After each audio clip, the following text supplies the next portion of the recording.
Olá pessoal, tudo bem com vocês? Sejam muito bem-vindos ao meu canal.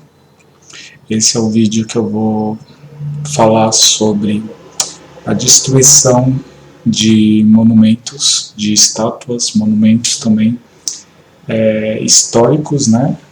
Em decorrência aí do assassinato de George Floyd nos Estados Unidos, na cidade de Minneapolis. Ganhou uma proporção que eu acho que boa em relação aos protestos, à indignação da população. Com certeza os Estados Unidos foi um país que se aproveitou da mão de obra escrava, isso principalmente aí no século XVIII e até mais ou menos a primeira metade do século XIX, principalmente os estados do sul, né, foram mais escravocratas, por isso também teve a Guerra de Secessão nos Estados Unidos, foi um dos princípios, e você vê uma diferença, né? Muitos sociólogos, pesquisadores ainda dizem que há uma diferença dos Estados Unidos do Norte e do Sul. Então, em decorrência do assassinato, da morte do George Floyd, que assim, ele errou, ele teve os erros dele, ainda não saiu toda a apuração do caso, mas a garota, a funcionária que trabalhava na loja que ele foi comprar alguns artigos, disse que ele passou uma nota falsa. Aí ela chamou a polícia, né, para quem ainda não está inteirado do caso. E ela chamou a polícia chegou, mais ou menos 3 ou 4 policiais, eu não me recordo bem o número exato de policiais. E foram prender ele. No momento de colocar as algemas ali, um dos policiais colocou o joelho, né, sobre o pescoço dele. Ele ainda falou que não estava conseguindo respirar. I can breathe, que é a palavra, a frase de ordem, né, que o pessoal que os manifestantes estão usando bastante. E ele morreu, né? O laudo oficial diz que ele morreu no hospital em decorrência de algumas complicações hospitalares, e um laudo particular feito por amigos e família diz que ele, na verdade, foi morto em decorrência da abordagem policial, do como o policial abordou ele. É evidente que os Estados Unidos é um país onde há racismo, assim como o Brasil. Aqui é um racismo velado, são diferentes, né? Há racismo, sim, nos dois países e nos demais países. Há diferentes tipos de racismo, né? Racismo a palavra no literal já fala, né, em relação à raça, tanto que o ministro Weintraub, né, que saiu ontem ou antes de ontem, né, o ex-ministro aí do governo Bolsonaro, ele foi acusado de racismo em relação a chineses, né, porque ele fez alguns comentários racistas em relação a esse país, a China, em relação fez algumas postagens, né, que depois ele apagou. Então, assim, ele está sendo investigado por racismo, mas não em relação a uma pessoa negra ou a uma população negra, né, mas a uma população oriental, a população chinesa. Então, assim, se configura racismo. Uma pessoa que se coloca em relação a outra de forma a prejudicar a imagem da outra pessoa, com palavras de ordem, de cunho ofensivo, de cunho discriminatório, né?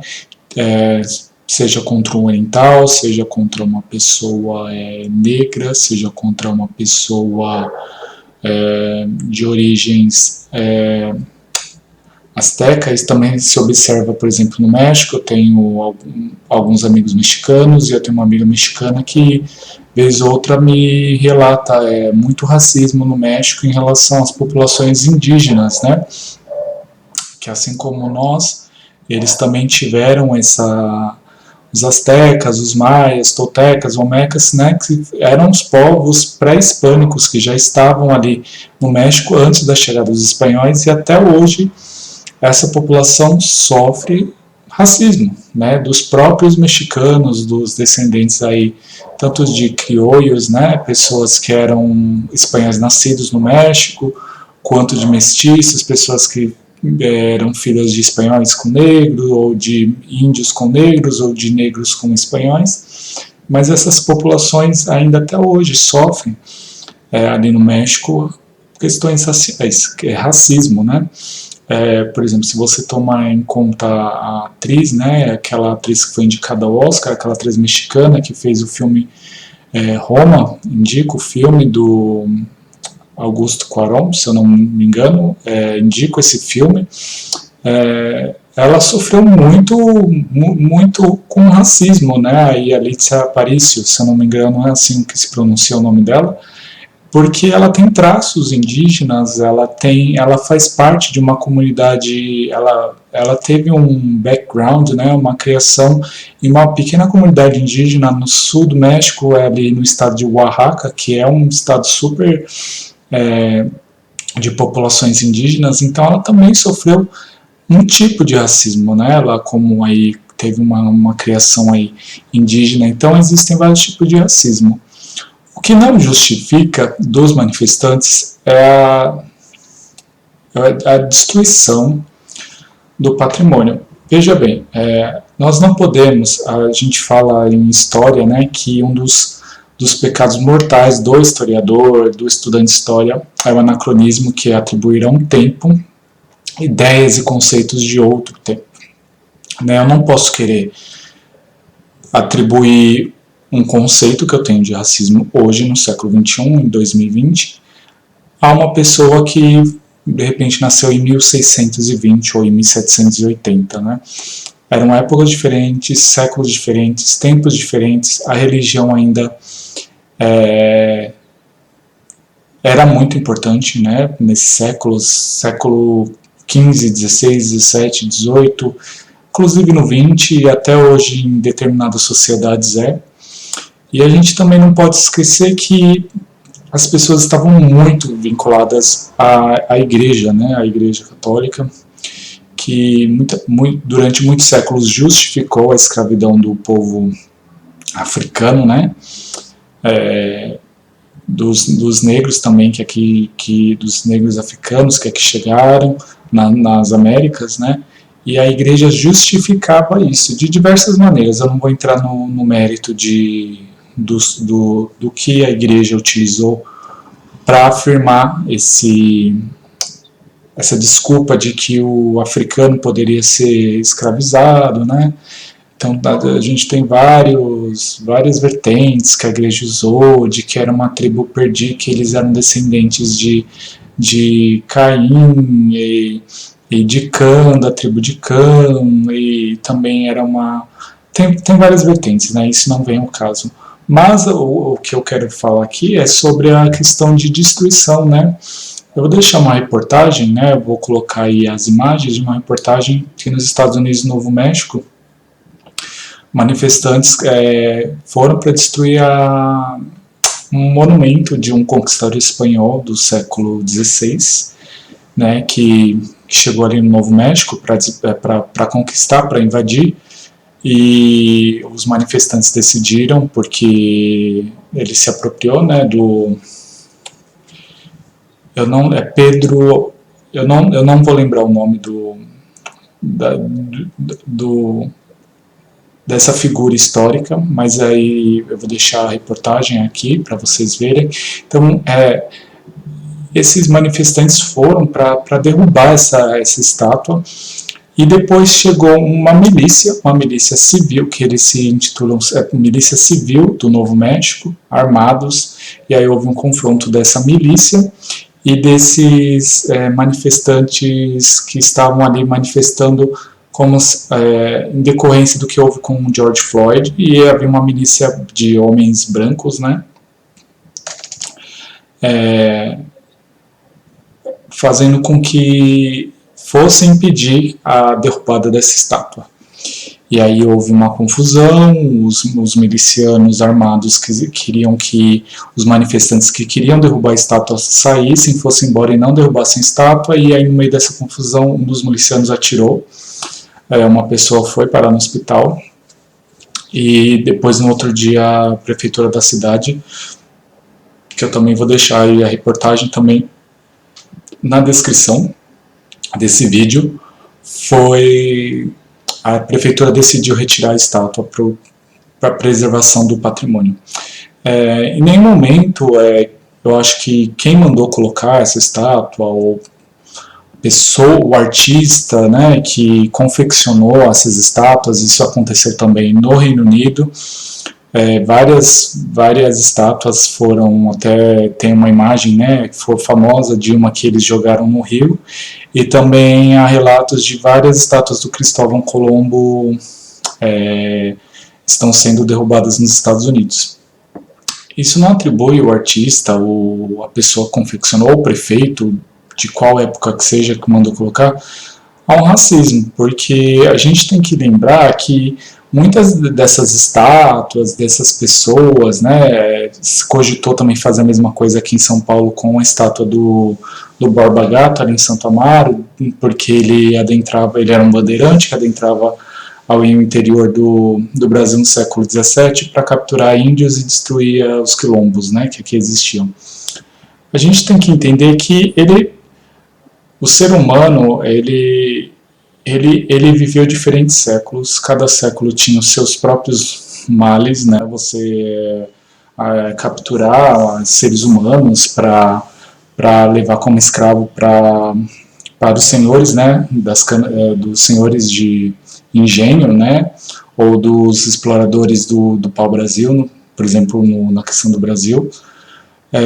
Mas a gente jamais pode querer atribuir a uma estátua com atributos humanos, porque isso é ridículo daquilo que do meu modo de pensar, e também é uma pessoa que viveu no século XVII, né, esse conceito e que destruindo, por exemplo, vou colocar aqui a estátua do Borba Gato, vai apagar o que ele fez, né, que não vai apagar, não vai trazer ninguém das pessoas da qual ele matou de volta, não vai fazer isso.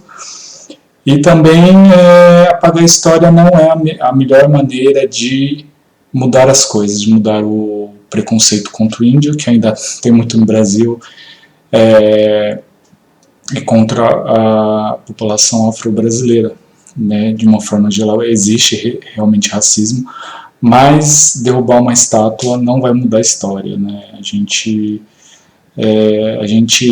fala muito em ideologia, né? Mas muitos governos contemporâneos se usam da ideologia para colocar luz em coisas que lhe convém e jogar às trevas coisas que não convém. Todos os governos contemporâneos, principalmente aqui no nosso país, se utilizam disso, né? Então vamos colocar luz naquilo que nos convém e jogar às trevas aquilo que não nos convém. A gente pode ter, por exemplo, a questão que tem muito se debatido aqui no Brasil sobre a ditadura militar. Se houve ditadura ou não. Obviamente houve ditadura militar, houve violência, houve morte. Há pessoas que se opunham ao regime ditatorial dos governos militares no Brasil, e há uma falácia, né, do nosso presidente atual, Bolsonaro, de que não houve violência, não houve ditadura. Então, assim, ele jogou à luz os bons feitos dos presidentes ditatoriais, militares, e jogou às trevas aquilo que não convém, que é a violência. Por exemplo, a gente tem o Vladimir Herzog, que foi torturado, e até hoje a família não tem muitos detalhes sobre a morte do Vladimir Herzog, que foi um manifestante, um jornalista muito importante na época da ditadura militar. Então ele jogou as trevas, né? Esses milhares de pessoas que desapareceram também e que muitas vezes a família não teve nem o corpo para velar. Então, assim, todos os governos a gente tem esse tipo de coisa. A gente pode associar isso a várias coisas. A gente tem, por exemplo, no regime do Putin, né? Do Putin não,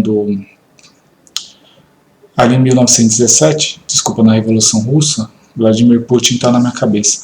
Na Revolução Russa, milhares de pessoas, até milhões, morreram de fome na Sibéria, né, que foram colocadas ali porque eram opositores do governo, né,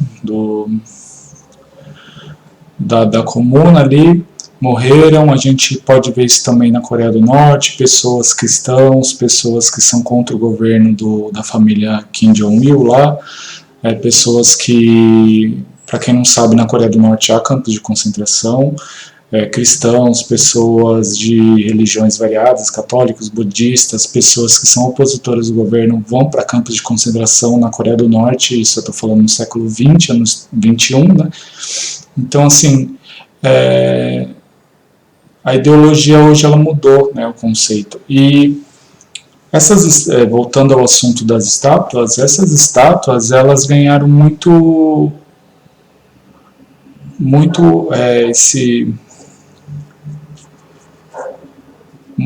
personagens da história ganharam essa atribuição de heróis e até estátuas e monumentos no século XIX, quando a ciência ela ganha os conceitos positivistas do Auguste Comte. Então, assim, essa escola positivista e até a história no século XIX, ela ganha um outro patamar, ela ganha um patamar científico. A história passa a ser uma ciência no século XIX e os positivistas eles vão dizer que a história é feita por grandes pessoas, grandes nomes, grandes historiadores. Os positivistas diziam isso, né?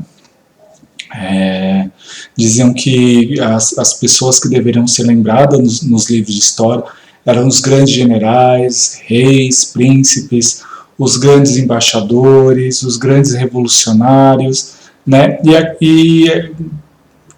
E a gente vai ter essa luz, esse foco nas grandes personalidades, né? E aí você tem as grandes personalidades da Grécia, depois da Idade Média, né? Você tem as grandes personalidades da modernidade, aí você tem o Cristóvão Colombo, aí você tem o Pedro Álvares Cabral, aí você tem o Dom Pedro I, Dom Pedro II, né? Que vão ser colocados aí como grandes personalidades da história, e que a luz, o foco deve ser essas pessoas. E quem que vai no século XIX? Quem que vai para o limbo? Os afrodescendentes, o índio é exaltado, né, no século XIX, principalmente no romantismo, mas os afrodescendentes vão para o limbo, a mulher, a criança, né, não é lembrada, né, nos livros de história. Isso só vai mudar aí no século XX, né, com a escola dos análises, começa a ter um pouco de mudança, né. Aos poucos, no século XX, a gente vai ter com a escola dos análises uma concepção da história. Vamos estudar a história, não só as grandes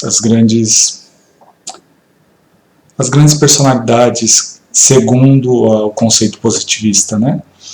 Então a gente tem que entender que isso é parte também da nossa história, né? E destruir monumentos não vai mudar a história.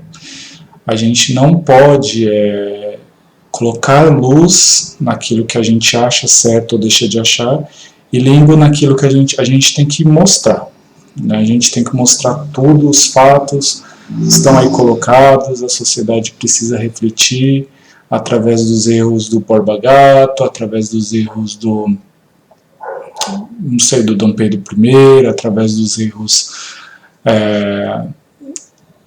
da Sinhás e dos Nhonhôs, né, das casas grandes e senzalas, né, como o livro aí do Gilberto Freire. E é isso, né? Se você tem esse conceito de que destruir a história, apagar a história, passar um delete, uma borracha, vai mudar alguma coisa, sinto muito, não vai mudar, né? Nós não vamos nos tornar pessoas melhores, uma sociedade melhor apagando, derrubando estátuas e achando que com isso a gente vai mudar. O que a gente pode fazer, começar a fazer exaltar aquelas pessoas que foram apagadas em vários momentos da história, né? Que foram colocadas no limbo, né? Eu acho que ainda existe muito pouco de monumentos, patrimônios históricos de mulheres, de afrodescendentes, de crianças, né, de crianças que foram importantes para a história. Se eu pegar aqui, eu não lembro de nenhum monumento importante de criança, né, eu já vi de mulheres, de homens, né, mesmo de alguns poucos índios, né, e negros têm muito pouco monumento histórico. Índios ainda você consegue ainda ter, principalmente assim na América pré-hispânica, né, países como México, Peru, tem ainda alguns monumentos relacionados aos povos incas e astecas, mas ainda existe. Então o que a gente pode fazer é reivindicar um maior foco nas pessoas que fizeram história e que merecem. Eu acho que a gente tem que construir, né? Construir. Eu acho que não destruir, apagar a história não vai mudar nada, né? E não vai mudar o preconceito, tá? Não vai mudar em nada o preconceito. Eu acho que em alguns casos, em algumas sociedades só piora. Você impor esse tipo de ação, né, de deploratória, de destruição do patrimônio e de destruição do legado aí. Porque a gente tem que ver também que quando essas estátuas, esses monumentos foram levantados, tem um cunho histórico aí, né? Então, de repente fizeram lá nos Estados Unidos a estátua desse explorador espanhol do século XVI. Então, a gente precisa entender quando que isso foi colocado no século XVIII, no século XX, qual era o contexto de quando que foi colocada essa estátua, por que a sociedade quis homenagear esse explorador. E isso também conta contexto da sociedade da época, de quem fez de quem confeccionou esse monumento, o porquê o prefeito ou o governador do estado do Novo México quis colocar isso ali, quais foram os avanços, retrocessos daquela cidade em relação à incorporação dos afro-americanos na sociedade. Então tudo isso é história, né? Então eu não acho que a minha posição é essa. E vale a pena a gente refletir, porque mesmo essa vontade desses manifestantes destruir também está contando uma história, né? A história dos malefícios, né, que a escravidão africana teve nas Américas, né? Continua tendo, né? A gente está no século XXI. Isso começou aí por volta do século XVI, né? A chegada dos africanos na América. Até hoje, no século XXI, a gente ainda tem diferenças sociais, diferenças de tratamento da polícia em relação às pessoas negras, a diferença de representação artística, né, das pessoas, a diferença entre a pessoa branca e a pessoa negra nas representações artísticas, nas estátuas, nos monumentos, os dias festivos em relação às pessoas. A gente também tem pouca representação artística dessas populações, né? Então vale mais a gente refletir e com isso transformar isso em algo positivo e não em destruição. É isso que eu quero falar. Pense e reflita, veja o conteúdo histórico, analise a parte histórica, a parte ideológica do governo também. Então é tudo isso. Espero que vocês tenham gostado. Se vocês gostaram, deixem um like. Se vocês não gostaram, sejam educados nos comentários. E até uma próxima.